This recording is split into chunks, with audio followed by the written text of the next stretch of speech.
पुस्तक फ़कीर audio number 3। Friends, audio number 2 में हमने सुना था कि रुद्र कहीं भी कुछ महीनों से ज़्यादा नहीं टिकता था। ये सोचकर कि जगह बदलते रहने से वो अपनी पुरानी यादों से छुटकारा पा जाएगा, आज भी वो सामान लेकर वैन में निकल पड़ा। ये वैन उसके लिए एक सच्चे जीवन साथी से कम नहीं थी।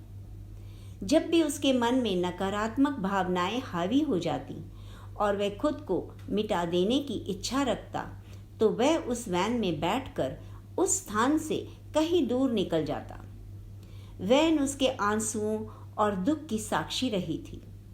वह अक्सर एक मूक साथी की भूमिका निभाती और उसे बाहरी दुनिया से भी जोड़े रखती।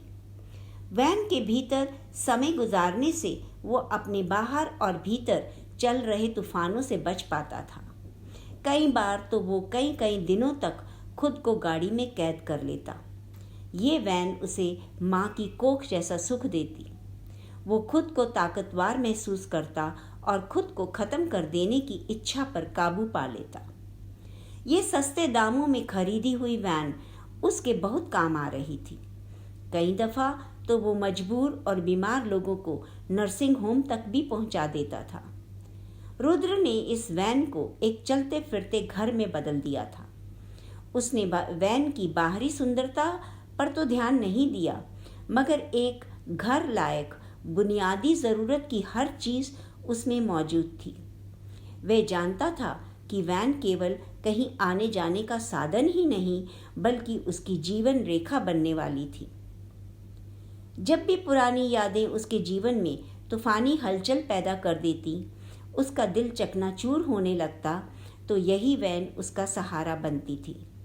वह अपनी इस काली गाड़ी की कोख में छिपा पहाड़ियों की चोटियों पर रातों को घाटियों में या किसी शहर गांव की बाहरी सीमा पर जाने कितने कितने दिन बिता देता। बिस्तर पर पड़ा किताबें पढ़ता, लैपटॉप पर अच्छी फिल्में देखता या फिर यूं ही शराब के जाम के साथ अच्छे संगीत का आनंद उठाता। बेशक वह अकेला होता, पर सही मायनों में वो कभी अकेला नहीं रहा। उसके गुरु, उसके साईं हमेशा उसके संग होते। रुद्र उनकी उपस्थिति को हमेशा महसूस करता था। उनकी उपस्थिति ही तो उसके नर्क को जीने के लायक बनाती थी। रुद्र को इस वैन से बहुत प्यार था, क्योंकि ये धातु की वैन जिसमें ना दिल है ना भावनाएं, उसे उन लोगों से कहीं ज़्यादा आराम, गर्माहट, अपनापन और सुरक्षा देती थी जिन्हें कभी उसने अपना माना था। रुद्र जानता था कि उसकी जिंदगी तेजी से उसके हाथों से फिसलती जा रही है। उसके पास ज़्यादा वक्त नहीं बचा। वह अपने प्राण त्यागने से पहले ज़रूरतमंद लोगों की सेवा करके इस धरती पर अपने अस्तित्व को सार्थक बनाना चाहता था। वह अक्सर अपने गुरु के आगे प्रार्थना करता कि मैं क्या करूं, मेरे पास ना तो कोई हुनर है, ना ज्ञान है, ना अनुभव है और ना मैं किसी को जानता हूं। मेरे पास इस दर्द के सिवा कुछ भी तो नहीं।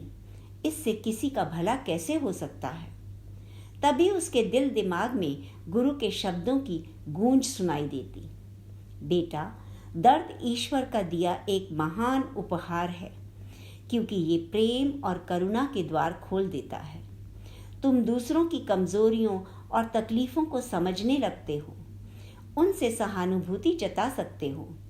तुम्हारा दर्द तुम्हें मनुष्यों और ईश्वर के समीप ले जाता है। तुम्हें अच्छे लोगों, अच्छे वक्त और अच्छे साथियों की कदर करना आ जाता है। ऐसी स्थिति में ईश्वर तुम्हारी आत्मा पर काम कर सकते हैं, क्योंकि तुम्हारी देह, मन और दिमाग में बसी पीड़ा का अर्थ है कि ईश्वर के लिए ये धरती उपजाऊ हो गई है। लेकिन अगर तुम इसी दर्द को नकारात्मक बना दोगे, तो ईश्वर के साथ उसके साए में चलने का मौका गवा दोगे।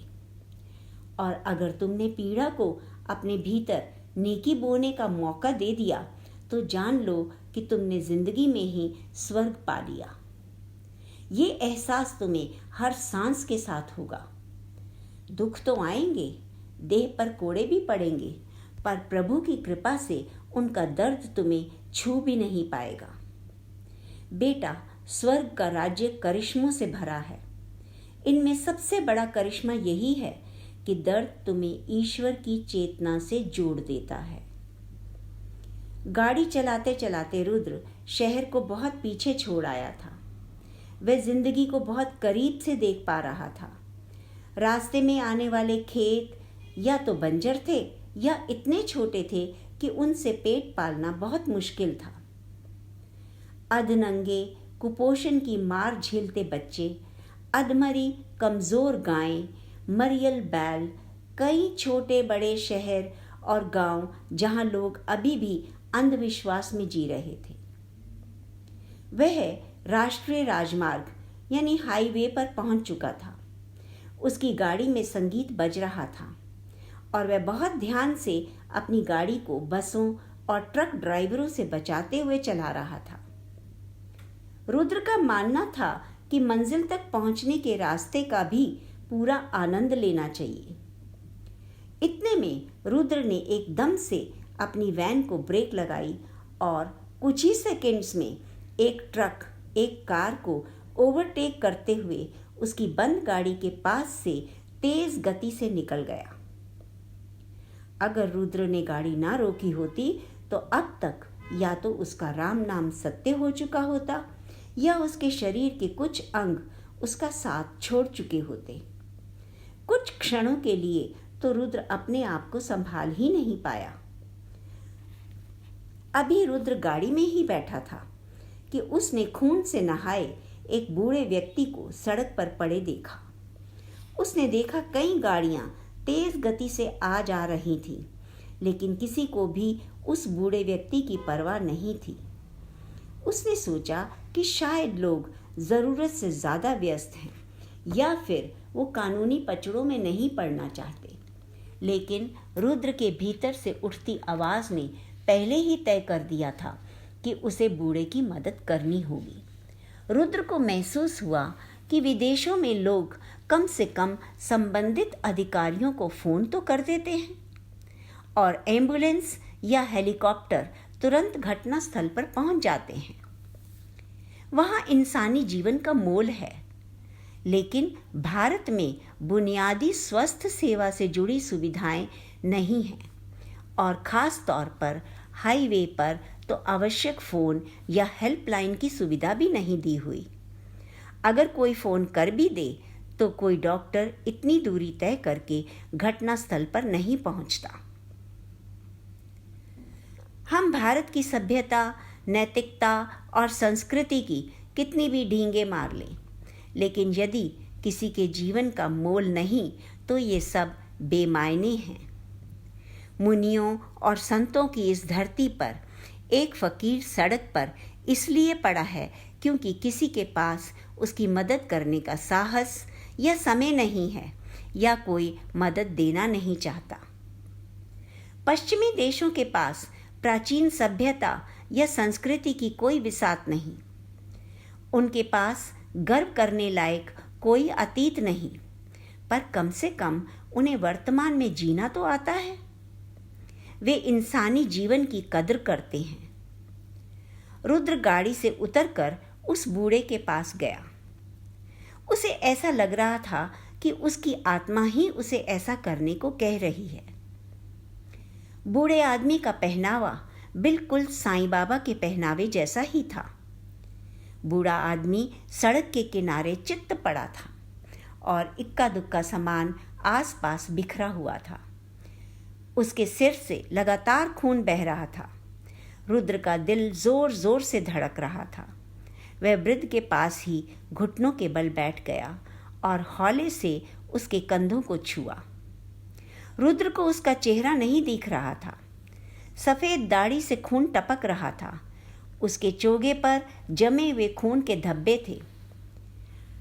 टपकते हुए खून को देखकर उसे लगा कि बूढ़ी नसों में अभी भी जान है और चोगे व दाढ़ी पर सूखा खून देखकर उसे महसूस हुआ कि वह बहुत समय से घायल पड़ा था। उसने वृद्ध की कलाई थामकर नब्ज की जांच की। उनकी चलती नब्ज को देखकर रुद्र को तसल्ली मिली।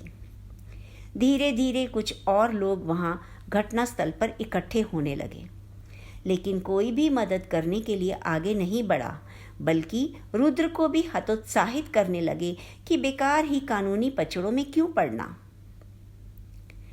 रुद्र बूढ़े के पास बैठा सोच रहा था कि क्या किया जा सकता है, क्योंकि वो जगह 2 शहरों के बीच थी। आसपास कोई अस्पताल नहीं था। रुद्र ने पता लगाया कि अस्पताल पहुंचने के लिए 2 घंटे तो जरूर लग जाएंगे, लेकिन कुछ ना किया गया तो शायद वो बचेगा नहीं। वहां खड़े लोग रुद्र को भी कानूनी दावपेच से डरा रहे थे, ताकि वो सोच समझकर घायल वृद्ध की मदद करे। मगर रुद्र को तो पूरा विश्वास था कि उसकी आत्मा की आवाज कभी गलत नहीं हो सकती। जल्द ही लोग वहां से जाने लगे। रुद्र ने गहरी सांस ली और हौले से वृद्ध को अपनी बाहों में उठा लिया। वो चाहता था कि वृद्ध जीवित रहे, क्योंकि उस वृद्ध के कपड़े, चेहरा और उम्र सब कुछ रुद्र के गुरु से मिलता जुलता था, और उस वृद्ध के काम आने से उसे अजीब सी शांति का एहसास हो रहा था, मानो उसके जीने की कोई वजह पैदा हो गई हो। हालांकि उस वृद्ध की जान बचाने की कोशिश करने की एक वजह यह भी थी कि रुद्र एक और तड़प के साथ जिंदा नहीं रह पाता। वह एक और अपराध बोध और शर्मिंदगी के बोझ तले नहीं जीना चाहता था कि उसने अपनी ओर से उस बूढ़े की जान बचाने की कोशिश नहीं की। वह वृद्ध को उठाकर गाड़ी की ओर ले गया और अपनी वैन में बेड के ऊपर लिटा दिया। उसने अपना सेल फोन चलाकर देखा, मगर वहां कोई नेटवर्क नहीं था। रुद्र को गुस्सा आया कि सरकार के ग्लोबल नेटवर्किंग के दावे सिर्फ झूठे वादे ही हैं। वो बहुत असमंजस में था कि हॉस्पिटल पहुंचने में 2 घंटे लगेंगे। क्या वो इतने समय तक जीवित रह पाएंगे? और क्या उसके द्वारा दी गई फर्स्ट एड यानी प्राथमिक चिकित्सा उनकी जान बचा पाएगी? आज उसे महसूस हुआ कि काश उसने अपने परिवार की सुनी होती और डॉक्टर बन गया होता, तो कम से कम किसी की जान बचाने के लायक बन जाता। कहानी के इस भाग से ये समझ आता है कि जीवन में आए दर्द को सजा मत समझो, क्योंकि दर्द हमें ईश्वर की चेतना से जोड़ देते हैं। हमें अपनी आत्मा की आवाज़ को कभी अनसुना नहीं करना चाहिए, क्योंकि आत्मा तो सत्य, नित्य और शाश्वत है। वो हमेशा सही मार्गदर्शन ही कराती है। सिर्फ ज़रूरत ये है कि हम अपनी आत्मा की आवाज़ सुनने के काबिल बन सकें। थैंक यू फ्रेंड्स, बाकी नेक्स्ट ऑडियो में।